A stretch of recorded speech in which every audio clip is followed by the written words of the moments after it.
Radio. We talk high school football, 4A, 3A, and 2A in Texas. We talk East Texas sports. We talk NFL, guy talk, movie, and booze. We also talk wrestling and so much more. So like and subscribe and check us out.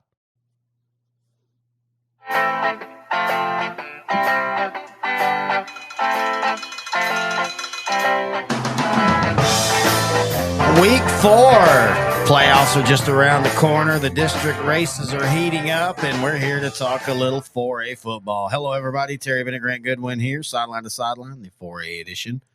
Brought to you by SI Design and Printing, Power Plus Mouthguard, Small Town Society, and also just to shout them out one last time, Munster Chamber of Commerce. Their advertising is done for this show, though they are still a sponsor on the Munster football show that we do each and every week with the head coach, Brady Carney. You got to go out to Munster Sunday, and you got to enjoy Oktoberfest. Oktoberfest. Look, you had a blast. Oh, my goodness. Yeah, the Munster Chamber of Commerce puts on a great show. Yeah. I mean, that Oktoberfest on Sunday wasn't even a Saturday. It was a Sunday where everything's, usually wrapping up. down. Yeah. No, and it was great. I mean, the atmosphere, everybody was so nice. The endless spot in Oktoberfest and the big Stein hoisting. Yeah. You good there? The food, all that. I mean, just great. I know. And the wiener dog races were awesome too. Even though the people I went with, they had a big list of the wiener dogs, right? Yeah. They didn't have pictures. They just had the heats, right? Yeah, yeah. And they had, 50 dogs, wiener dogs running in this. Yeah. And they had all the heats. But the people I went with, we placed our bets because we're gambling people. Yeah. And we picked by name. Well, I picked one Greenie, like Grant Weenie, but Greenie. My God. And I thought that's going to win. Yeah. Right. Well, then Greenie comes up.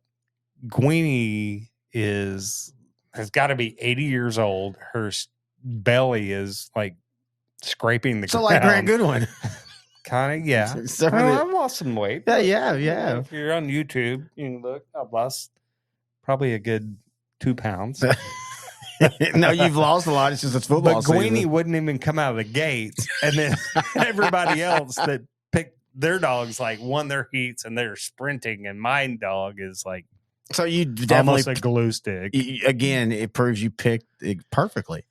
Yeah, it's kind of like my picking these 4A games going to be. I'm going to pick all the losers. That's how they're going to get works. Just absolutely boat raced, and then we're going to go on to the next week, and we're going to forget about that. There was some boat racing this week in what were supposed to be big games, and I want to pick out that we basically, I called the one of them, and we both called the other one.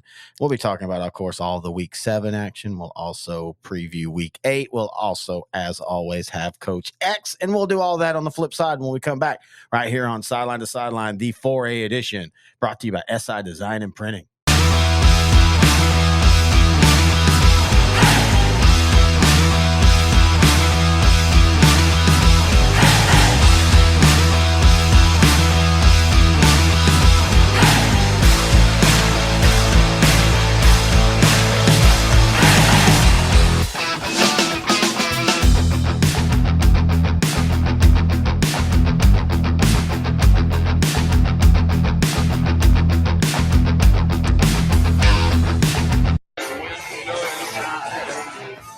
Wow. What is that? It's like 7 songs at once. The smart pad went crazy. We're back here, Sideline to Sideline, the Class 4A edition. Wow. That was it's perfect. I'm having a seizure right now. Well, it's perfect that it's Halloween and we got the Beetlejuice and the candy, because that was all back when we were growing up. If you played the record backwards, it would, zip, zip, zip it. Freddy is the devil. I think that was AC/DC. I think it's been multiple. I think it was the Carpenters. The Carpenters. Yeah, if you listen to her love songs, you turn them back around, it should be called the devil. Karen Carpenter? Well, is there any other Carpenters that you know of in the music business that were the bulimic? Yes. Okay, she didn't play anything backwards. I didn't. Anyway, let's go to your claims. That's all just.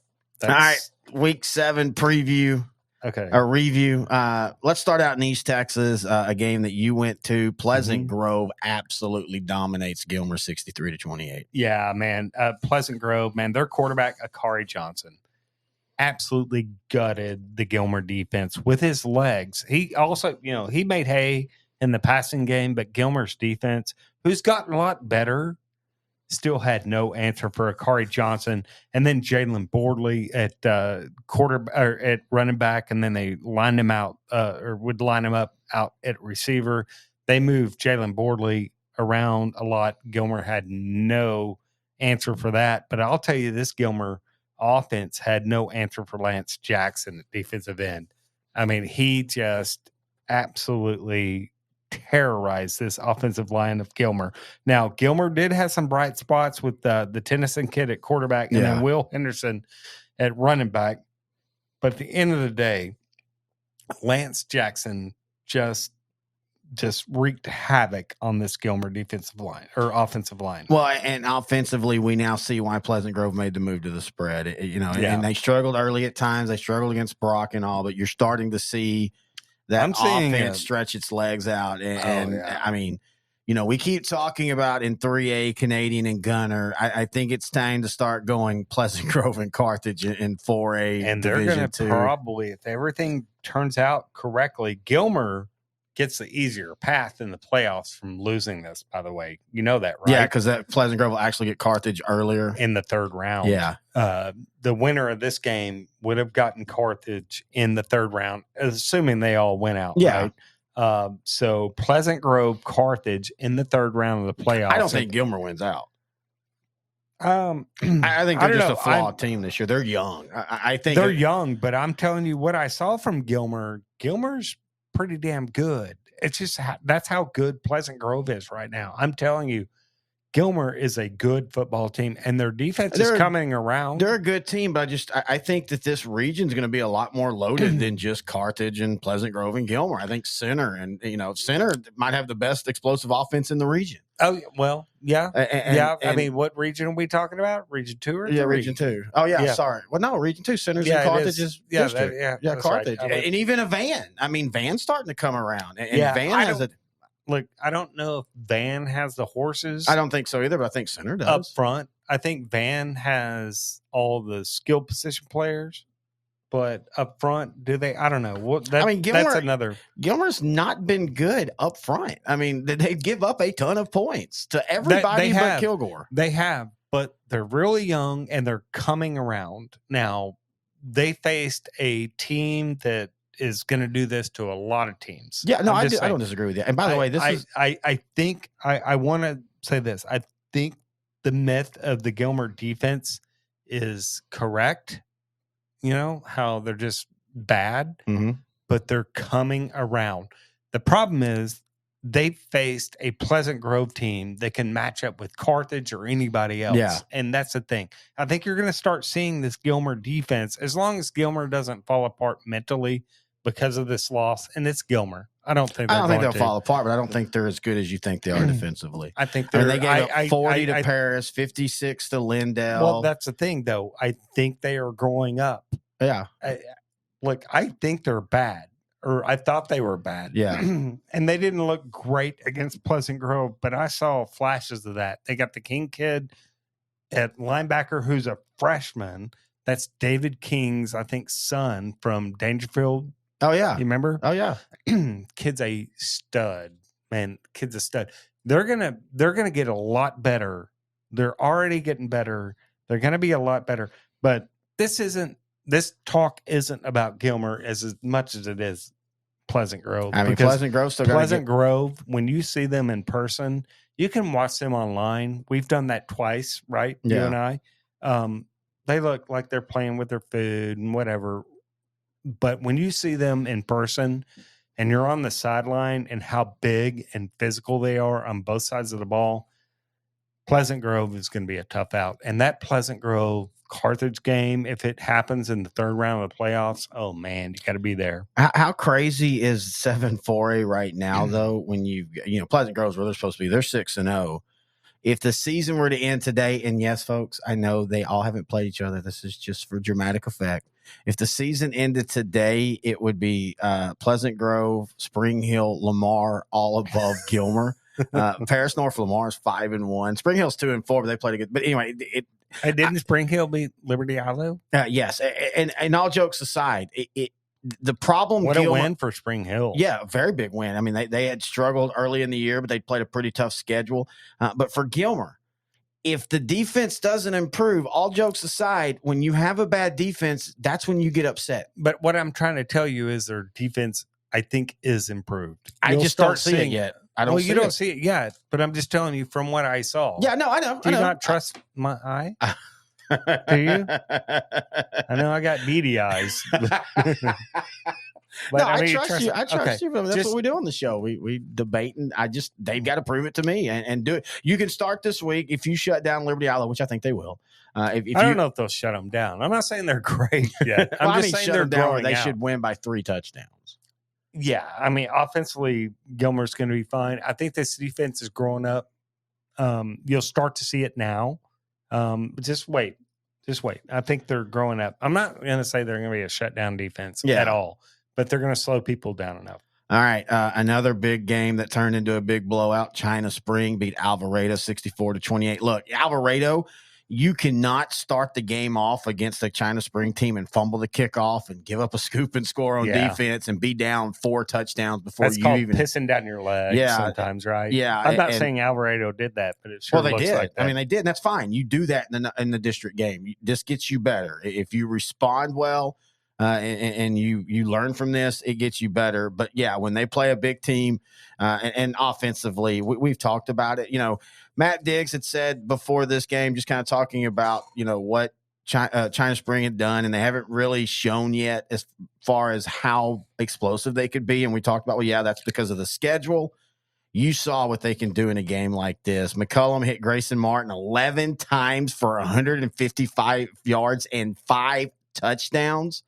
I mean, that's when Cash McCullum in of himself is a great quarterback. But when you give him a guy like Martin that he can trust to throw to it whenever he needs it, you've just made a China Spring team that much better. And we're not even talking about Kyle Barton, who, by the way, ran for 173 yards. Kyle Barton might be one of the most explosive teams in all, players in all 4A, right? Yeah, and they don't even have to use him but for 12 carries a game right now. These guys are going to be fresh. In a district that was supposed to be a slobber knocker and they were going to have to face tough game after tough game, the district's not breaking that way. And China Spring is starting to and I don't know if anybody in this district, and I said this last week, this district is exciting, but as beat up as Stephenville is, and I still think Stephenville had a lot of issues before the injuries. Yeah, I don't know if anybody tests China Spring in this district now. I'm actually, I would have disagreed with you 2 weeks ago. I would have too.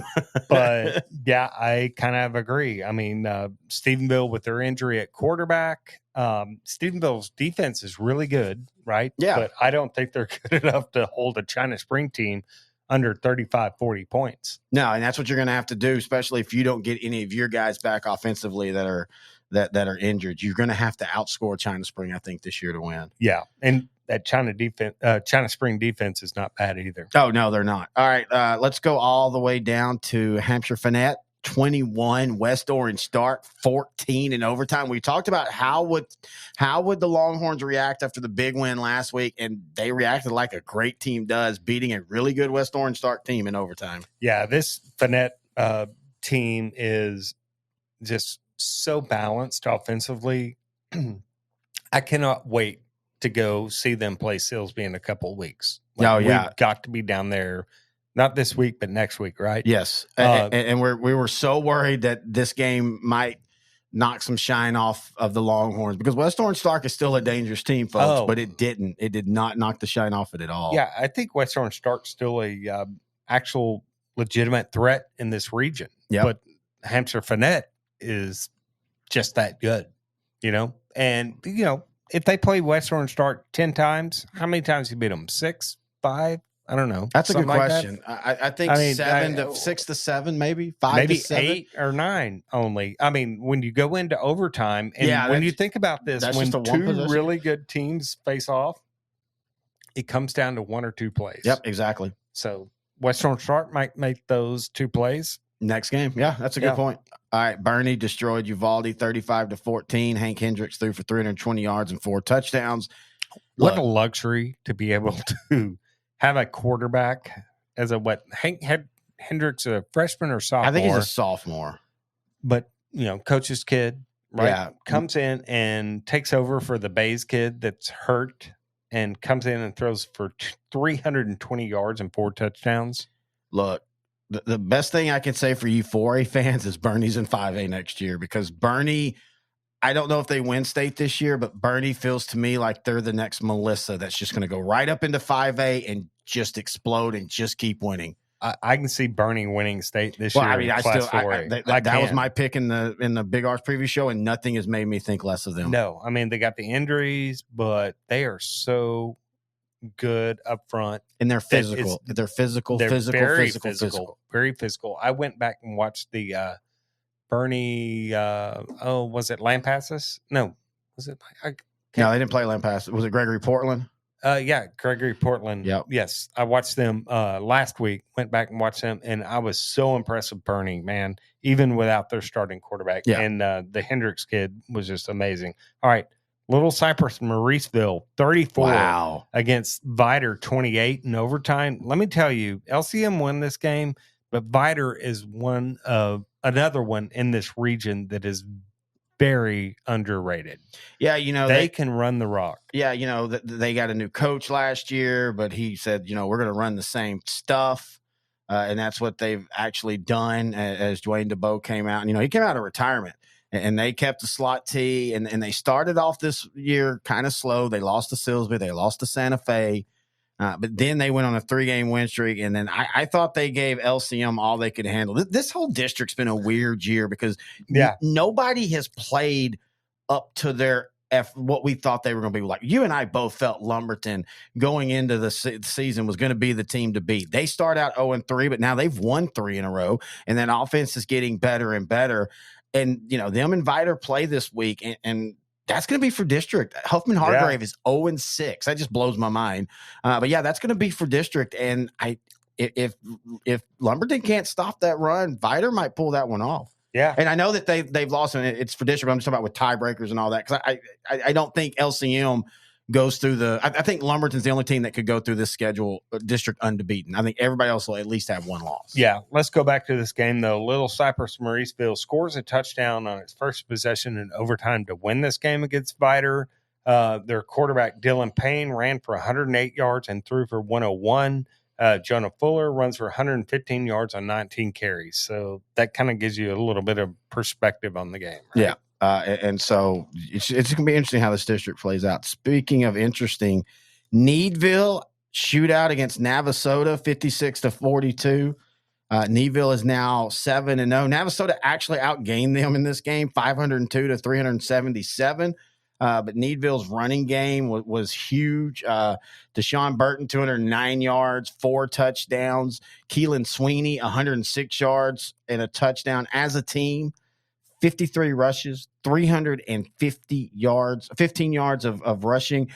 They're both juniors. This whole team is juniors. Sweeney's also the quarterback. This is a young team, and they're sitting at 7-4. We saw it last time when a junior-led team, then their senior year, they went on a run. And they might go on a run this year, but especially next year, this Needville team's one to watch out for. The hat's on the table, by the way, right in the middle there. Good spot that you put it in. There you go. But I'm impressed with both of these teams in this game. Needville's really weird. They lose this game, but they beat Bay City, who beat El Campo. But we talked about it last week. This district, nobody's going unscathed. Somebody's going to beat everybody because this district is so even this year. You know what turned this Navasota-Needville game, though? Needville returned a Navasota fumble 40 yards for a touchdown to start the second half to kind of extend their lead to like 41-21, something like that. Yeah, and then held on. Yeah. Isn't it crazy that even in shootouts, usually it's a defensive play that still decides the game? Right. And let's go ahead and continue in this district because you called it, man. Bay City, they beat El Campo 25-21. It was closer than I thought, though. Well, I really thought Bay City would win by 2 touchdowns. Now, Oliver Miles, the quarterback for El Campo, got hurt in the game. Mm-hmm. I don't know if that changed anything. For Bay City, they were just consistent. A touchdown in the first, touchdown in the second, touchdown in the third, and a touchdown in the fourth. Alex Estrada threw for 144 yards. On the ground, they ran as a team 205 yards, but on 39 carries. Jada Andrews had 178 of those on 30 carries. They just kept bludgeoning El Campo, just kept running on them. Jada Andrews is a special player, by the And way. he's a junior. Again, this is another team. Both of these teams are really, really young. But this whole district is really, really young. Yeah. This is a district that I hope they and I guess we're going to be down in that area a lot next year. Well, I hope that the realignment's kind. I know Iowa Colony's probably going to go to 5A, but the rest of the district, I hope, stays the same because this has been a fun district over the last couple of years, and I think it'll stay fun. But, yeah, good win for Bay City, and this district's just crazy. Belleville, once again. Now, look. Well, they whipped it out on Brooks Royal, 45-10. But we've seen this. Belleville has now become the team that I need to see do this in the playoffs for longer than a round or two. Are you basing that just off of last year? Just consistently. They consistently seem to always get beat a round early than we expect. Okay, but not in the first round. Last year, yes, they lost it in the first round. Was that the first round? I thought that was the first. No, they lost in by district last year. That was a big disappointment for Belleville. And I think they are playing. No, they won they lost in the second round. Was it the second round? Okay. They beat West Orange Stark in the first round, 27-20, and then they lost to Madisonville second round, 9-3. But I think Belleville is playing with a chip on their shoulder. I agree with that. Yeah. D.D. Murray, what he did against Brookshire Royal, had touchdown runs of 80, 39, and 15 yards just in the first half. Murray ran for 193 yards on 15 carries. Let me tell you, I don't think Belleville is losing in the first or second round this year. I will say it feels different this year. It just feels different. Are they like Texas? We're back, or are they back? Are they back? Kilgore. Hey, I said this would happen last week. I think you did too. Kilgore outguns Lindale 64-29. Derek Williams went. I love this stat line. 4 completions for 179 yards. He also ran for 101. Wow. And this is scary right here because I think Kilgore is going to probably stay in 4A Division I firmly. Yeah. Rayshawn Williams, the freshman, ran for 169 yards. When you give Kilgore a back that's in their system 2 and 3 years, again, we're going back to they're scary now, but they're going to be really scary the next couple of years. They had 535 yards of offense. They held Lindale to 308 yards. So to be honest with you, and if these were trash touchdowns, I get it. But to hold them to 308 yards, give Lindale credit. You don't get 30 points out of 300 yards usually. No, not in this day and age. No, not in this day and age where you get yards. I've seen teams get. I mean, if you hold anybody to 300 yards or less, that's a pretty good defensive performance this day and age, right? The last 5 years? Yes. I would maybe even the last. Really, since the spread, I've seen teams give that score 7 points, but have 450 yards of offense. We're talking about my honeymoon. You said the spread, right? I tried not to laugh, but you got me with that one. Thank you. Canyon West all night. Canyon West beat Seminole 48. I fell asleep that night, but it doesn't matter. Canyon West beat Seminole 48-23. That was the big last test for Canyon West in this playoff. Yeah. I mean, in this district. Mm-hmm. They're not going to Level Land's not going to do anything to them. Perryton's not going to do anything. I think Borger's having a solid year, but they're not going to do anything. They just lost to Pampa 2 weeks ago. They start their district this week against Seminole. But I mean, for Canyon West, this is why they played a tougher non-district schedule, losing to Bushland. Beating Canyon, beating Escoto. That Escoto game still, not that they beat them, but beating them 51-34. We said it last week. I don't know about Escoto yet. They're Region 1 good. They're Region 1 good. I think so. Yeah, they are Region 1 good. But every 4 years they have a team that'll make it to the region semifinals or finals, and this is them this year. The jury's out. I know, I agree. But for Canyon West, I don't think the jury's out, man. I think Reed making it quarterback, King Talent at wide receiver. We don't even talk about him enough. King Talent is an absolute stud out there, but the last few weeks they've gotten on top of teams so early that they haven't really needed to keep putting the pedal to the metal with their offense. This team in 4A Division II out there, watch out for them. Oh, no. Because there's not definite region favorite. Yes. Right? I mean, I think they're one of the two. Ooh, that's a good question, man.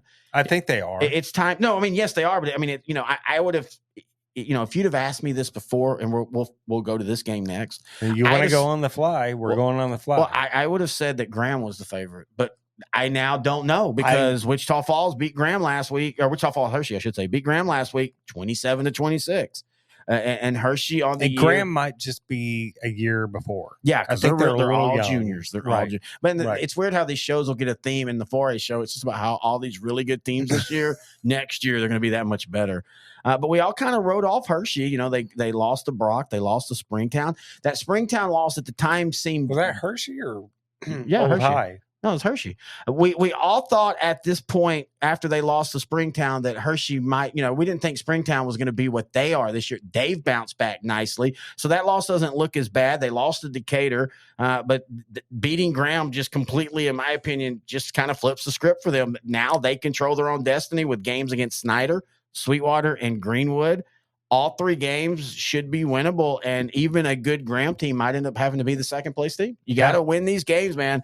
For all we can talk regions and all that, but at the end of the day, you've got to take care of your district teams first and foremost. And again, it comes down to 1 or 2 plays. It always comes down to 1 or 2 plays in those games. It didn't come down to 1 or 2 plays in this game, as I think Van announced themselves not by beating Rusk, but shutting down Rusk's offense 35-3. Van's going to be playing center, and I think center has one of the best 4A Division II offenses. They have a true triple threat. All the triplets, all the nicknames you give them. But I'm telling y'all, watch out for Van. That defense is starting to round in form. They have over the last few weeks given up 27-7, 3, and 3. Yeah, I think Van right now is probably one of the dark horses in the region. That's where I go back to when I say Gilmer. I don't know if Gilmer has the quote unquote smoother path. I just don't know if they make it through. A Van Gilmer game would be epic. Just like the Thanksgiving game a couple years ago where Van just in the second half kind of ran out of steam, but they were giving that really good Gilmer team that played for state a lot of troubles in that first half. But it's a different Van team this year because they got some dudes on the outside. Well, and they got dudes on defense, and that's the thing. And they've got really good dudes on offense. Jackson Moffitt at quarterback and all. But this defense this year has been just really solid. And you haven't always said that about Van teams, even good Van teams. Mm-hmm. It just feels a little different this year. I don't think that they're going to play with Carthage or anything like that. But we'll talk about the center game here in a minute. All right, that is a look at Week 7, Class 4A. We're going to take a break, and when we come back, we're going to preview Week 8 and, of course, have Coach X and what he has to say. And Lindell fans, particularly one, you might want to hear this when we come back on Sideline to Sideline, the 4A edition.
Every direction of force, and in some sports a helmet just isn't part of the equipment, like basketball or soccer. Hockey has a small type of helmet. They just don't protect you against all the directions of forces that come into play. You can get forces on top of your head, on the side, on the back, but under the chin there's nothing to protect that except for a physiologically positioned jaw.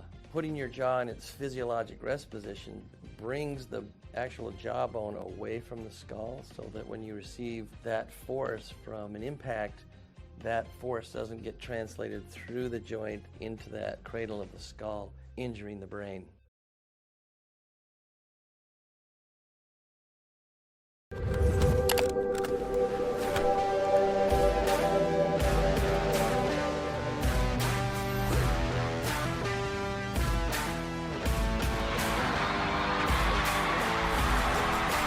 Hey, I mean, that is a good point.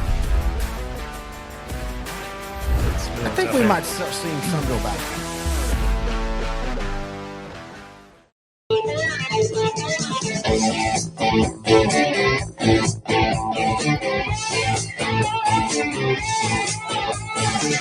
Terry Bennett and Grant Goodwin back here, sideline to sideline, the 4A edition, brought to you by SI Design and Printing right here on L4 Media. Also brought to you by Small Town Society in Franklin, Texas.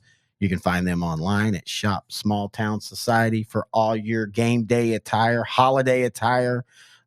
If you want inspirational on your shirt, they also have hats and accessories. They have it all. So check them out online, shopsmalltownsociety.com.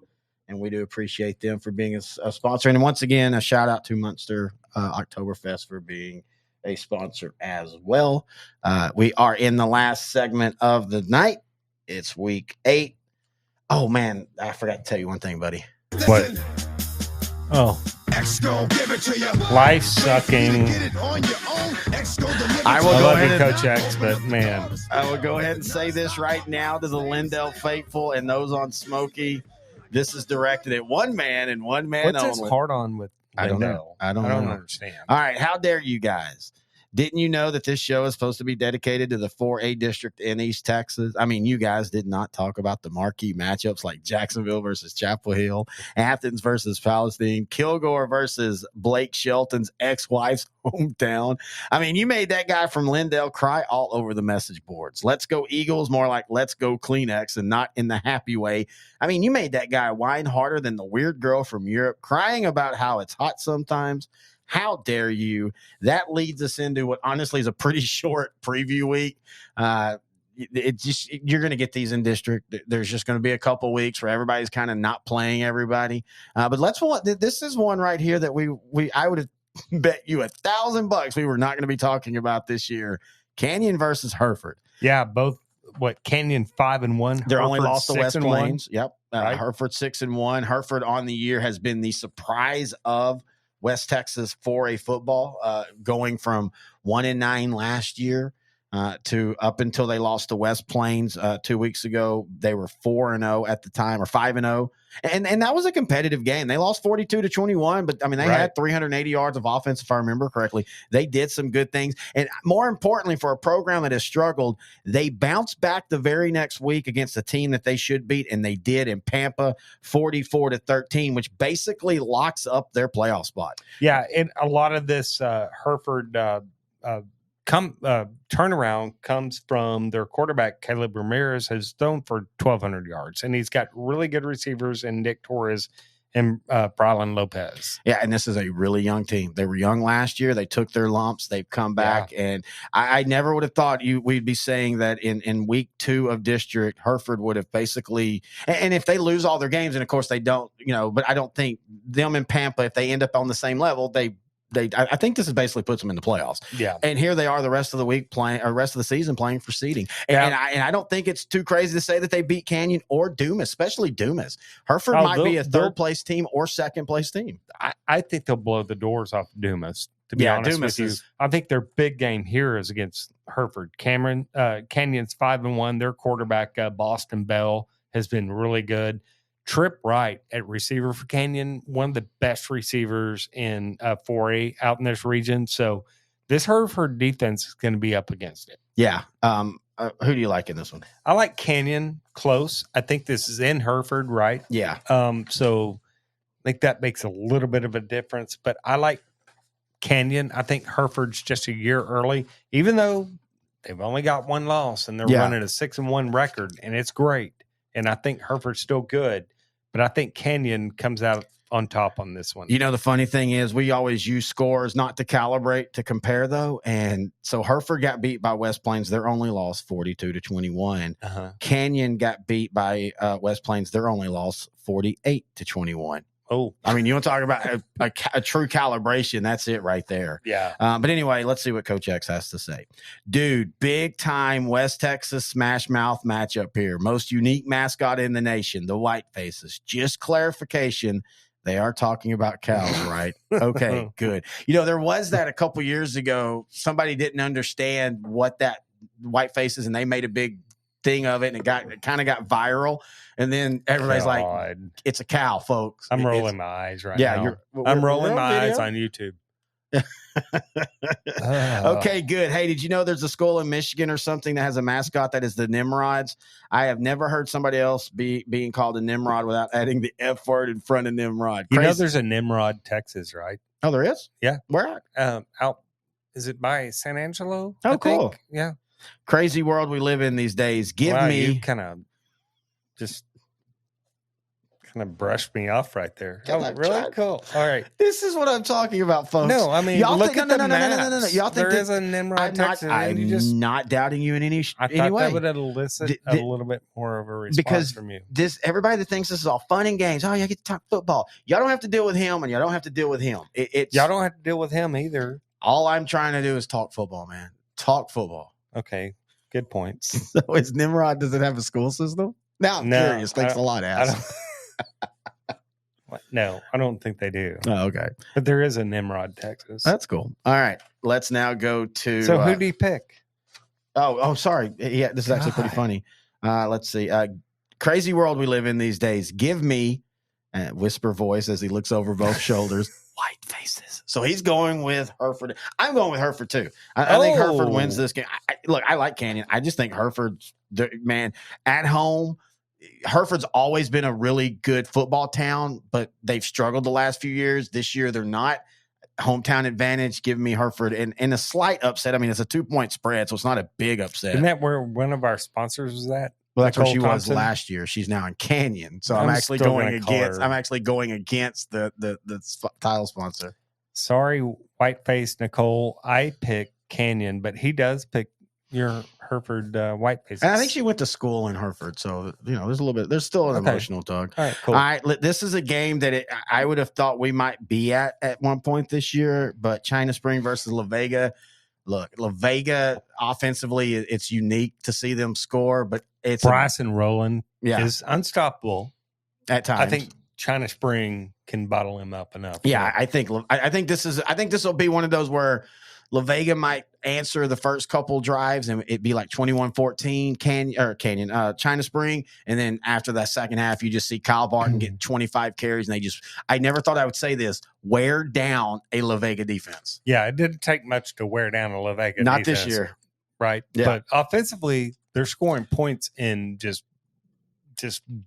gross. And if they can force a turnover and turn a 7-point game into a 14-point lead and force China Spring to chase, they might have a chance. You know how many teams have entered a game against China Spring and saying the exact same thing, and it hadn't worked out? If we can only contain their D1 quarterback and their D1 wide receiver, I do think La Vega will make this a closer game than what people may think. I Closer, think you meaning what? 42-21, I can see that. something like that. I don't. Yeah, that's 3 touchdowns. Yeah. Yeah, that's about Because where I see it. I think La Vega will score. I don't think La Vega is going to be able to hold China Spring to 41 or 42. and I you think might it's be gonna right be, on that. they're You going to might be right in on the that. 50s. I very well could see the game going Yeah. that way. All right, let's see what Coach X has to say. Oh, okay. I got to make sure I read this. Coach says Commie Springs versus La Vega. Wow. The Bolsheviks are a tough bunch, and they will have a revolution if you don't do stuff the way they want. So there's that. But Vega has that claw hand. Hey, have you ever noticed how the video game makers make Americans look ripped and have blonde hair and blue eyes? Have they ever been to America? Walk around a Walmart and tell me how many dudes you see that look like that. I bet it's minimal at best. Most of them look like they're two people smashed together. For real, go to a Walmart and count how many rotund people you see. Give me China over Vega. Wow. Yeah, go to a Walmart out in Gun Barrel City or something like just that. Don't get too Or, close or you might get meth on you. Yeah, or Castroville, and you'll start seeing wow. It's a little crazy. I got to tell this real quick. So when I first started working in this field, I was still a senior in college. I did Canton, but we also did Lone Star teams that covered the whole area. Maybank was one of them. I'd never been to Gun Barrel City. I stopped there at a gas station, and this is in 2003. At what time was it? 9 o'clock after Maybank. In the and morning or night? No, night. Maybank and Caton had played that night. So we got some stuff running through our veins. So Yeah, basically, I walk into the gas station and I'm looking to get a snack or something, and the lady's like, "You might want to get it out here quick." And I'm like, "Oh, y'all closing?" She goes, "No, the meth parade shows up around 11:30 p.m." And as I'm driving off, it's like zombies coming out of the shadow, like 7 or 8 people with the scratches, and they're doing all that. I have been through some of the worst cities in the world, you and I together on some of them, and I've never been more scared than I was in Gun Barrel City.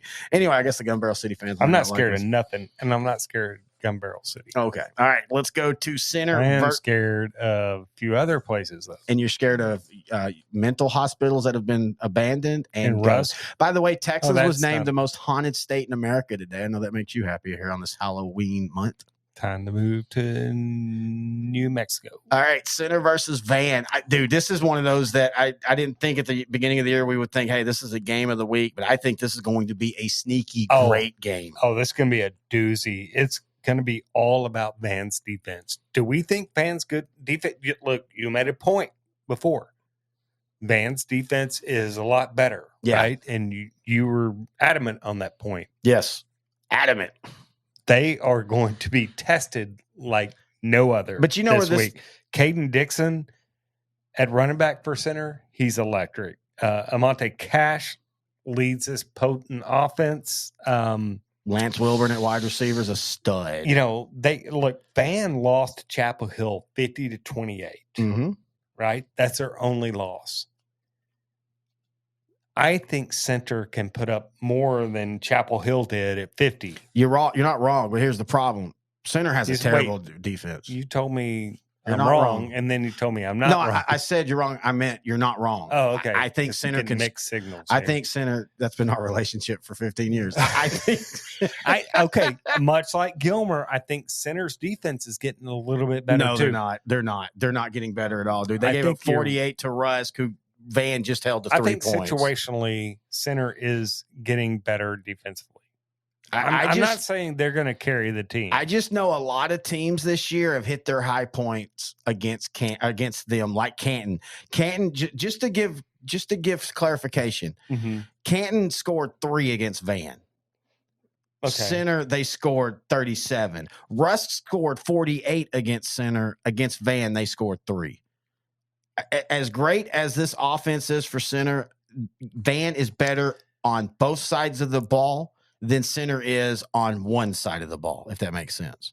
I think this is a high-scoring game. I understand where you're coming from, but I think situationally there has been times in the last 3 games that center has gotten a little bit better defensively. They're not going to shut you down by any means, and you're going to get your points, but I think center has gotten better on a few key third downs, and that's all you. If you're center and you're putting up the points and just racking up the yardage that you are, you just need 2 stops, 3 stops, and I think center's getting better at that. No, I agree, but I think first off, Lindell's offense is very underrated. Like what they've done. I mean, they're scoring 42 against Lindell, scoring 28 against Paris, and holding Paris to 27 when other teams. Why are you talking about Lindell?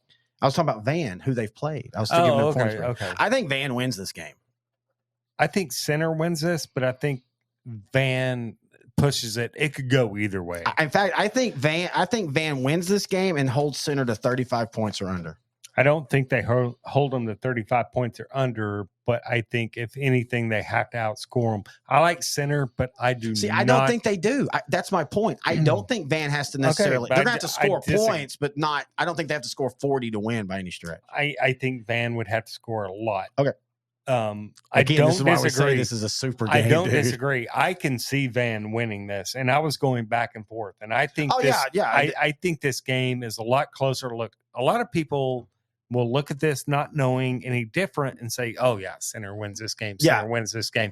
It's not that kind of game. No, not at all. Van will have a shot in this game and might very well win it. I'm taking center just because that offense with Caden Dixon is so just unstoppable. Oh yeah, and I want to make sure I'm not knocking center's offense in any way. Right. We have been talking about it on with Matt Diggs when we talked that district, and you and I have talked about it all year. This center offense is special. All right, let's see what Coach X has to say. Is there a river that runs through Van? That would be awesome. Oh, I get it. Especially if their stadium was down there. Then if you were coaching it against them, you could say, we were playing in a van down by the river. I would walk into that game on Friday and say, my name is Coach Moffitt, and I'm a motivational speaker. If another coach tried to cut me off, I would say, Coach Bennett, I wish you'd shut your big yapper. QB misses a read, I would say it sounds like you're not reading your playbook for plays, but for rolling doobies. Give me the Matt Foley's in this one. So he has Van as well. And then he falls to a glass coffee table. And to watch David Spade and Christina Applegate laughing, trying to hold their laugh from that, one of the best SNL skits. Christina Applegate. Not anymore, dude. She has MS. Can't run against that. Can't run. No. All right. Let's go to. Wow. I'm sorry. All people.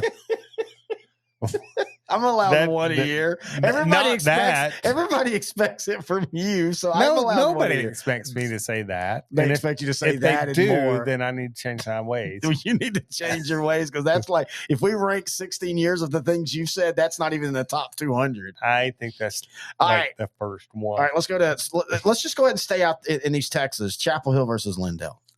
Wow. Chapel Hill in this one.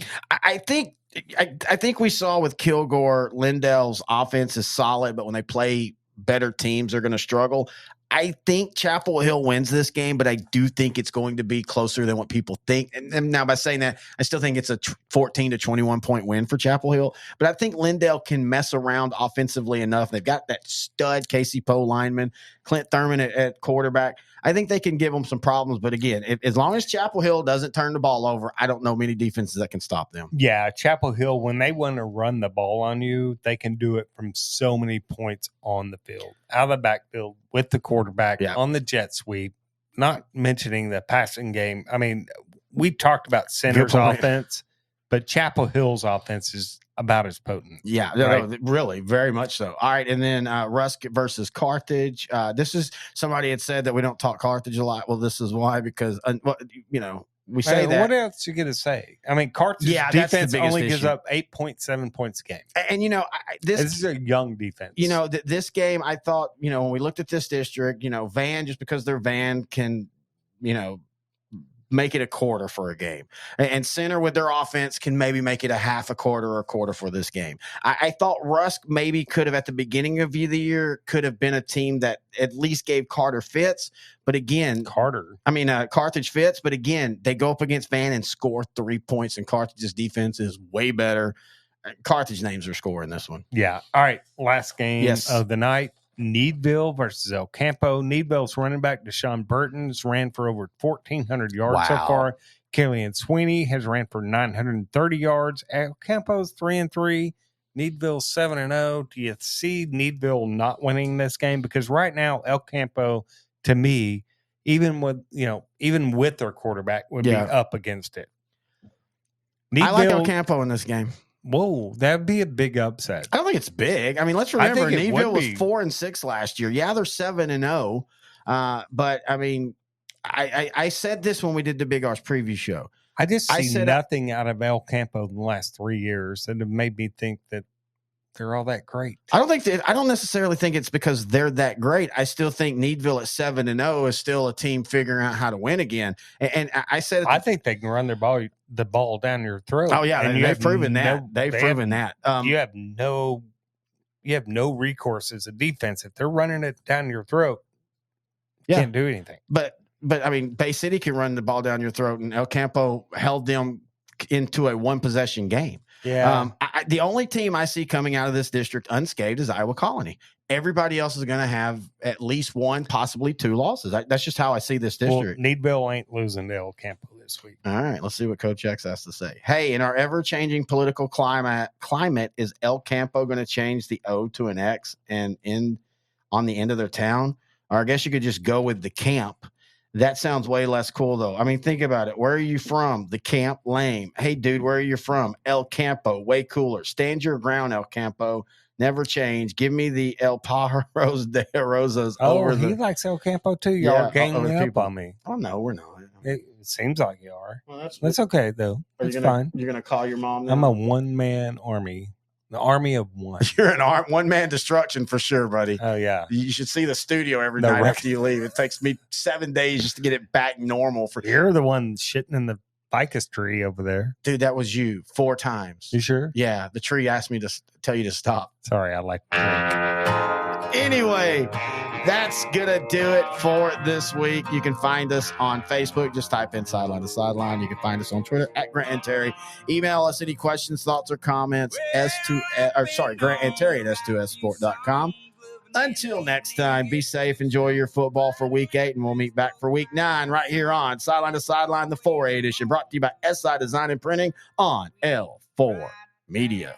To the creek by the water, I've been baptized by the preacher's daughter. Lucky for me, no, he never caught us so.